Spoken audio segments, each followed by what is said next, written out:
இங்க இருக்கக்கூடிய அவர்களுக்கு வேலை வாய்ப்புகளை தருவோம் என்று உறுதி தந்திருக்கிறார்கள் முதலமைச்சர் அவர்களிடம். இன்னும் பல நிறுவனங்களை விரைவிலே தூத்துக்குடிக்கு கொண்டு வர வேண்டும், முதலீடுகளை கொண்டு வர வேண்டும் என்ற முனைப்போடு முதலமைச்சர் அவர்கள் இருக்கிறார்கள். இல்லைங்க, நீட் தேர்வுக்கு ஆட்சி மாற்றம் வரும் என்ற ஒரு எதிர்பார்ப்பு இருந்தது.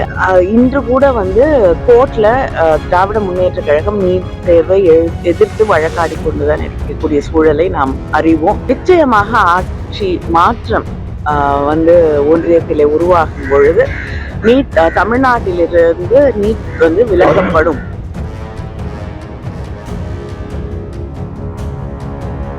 இந்த பகுதியிலே எப்பொழுதுமே தண்ணீர் என்பது பிரச்சனையாக இருக்கக்கூடிய ஒன்று.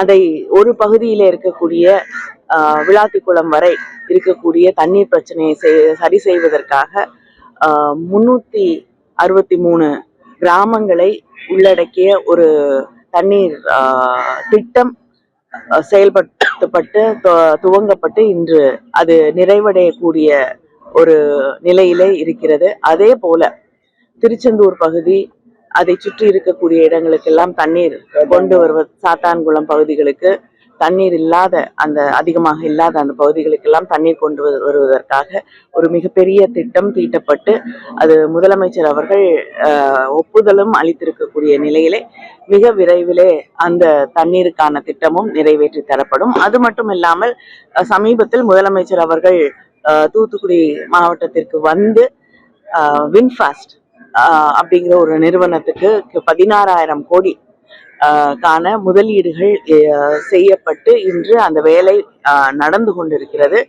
அந்த வின்ஃபாஸ்ட் நிறுவனமும் முக்கியமாக தூத்துக்குடியில இருக்கக்கூடிய இளைஞர்களுக்கு, இளம் பெண்களுக்கு ஒரு ட்ரைனிங் மாதிரி கொடுத்து இங்க இருக்கக்கூடிய அவர்களுக்கு வேலை வாய்ப்புகளை தருவோம் என்று உறுதி தந்திருக்கிறார்கள் முதலமைச்சர் அவர்களிடம். அதே போல இன்னும் பல நிறுவனங்களை விரைவிலே தூத்துக்குடிக்கு கொண்டு வர வேண்டும், முதலீடுகளை கொண்டு வர வேண்டும் என்ற முனைப்போடு முதலமைச்சர் அவர்கள் இருக்கிறார்கள். அதனால விரைவிலே இந்த தூத்துக்குடி மறுபடியும் ஒரு புகழ்பெற்ற தொழில் நகரமாக மிளிரும் என்பதிலே நான் நம்பிக்கையோடு இருக்கிறோம். முன்னாள் முதல்வர் எடப்பாடி பழனிசாமி கடந்த முறை கொடுத்த அவங்க தேர்தல் வாக்குறுதிகளையே நிறைவேற்றல. குறிப்பா நீட் தேர்வு இல்லைங்க, நீட் தேர்வுக்கு ஆட்சி மாற்றம் வரும் என்ற ஒரு எதிர்பார்ப்பு இருந்தது. ஆனால் இன்று கூட கோர்ட்ல திராவிட முன்னேற்ற கழகம் நீட் தேர்வை எதிர்த்து வழக்காடி கொண்டுதான் இருக்கக்கூடிய சூழலை நாம் அறிவோம். நிச்சயமாக ஆட்சி மாற்றம் ஒன்றியத்திலே உருவாகும் பொழுது நீட் தமிழ்நாட்டிலிருந்து நீட் விலக்கப்படும் என்பதை நான் உறுதியாக தெரிவித்துக் கொள்கிறேன். ஆனா ஒண்ணு எங்களை யார் வேணாலும் கேள்வி கேட்கலாம்.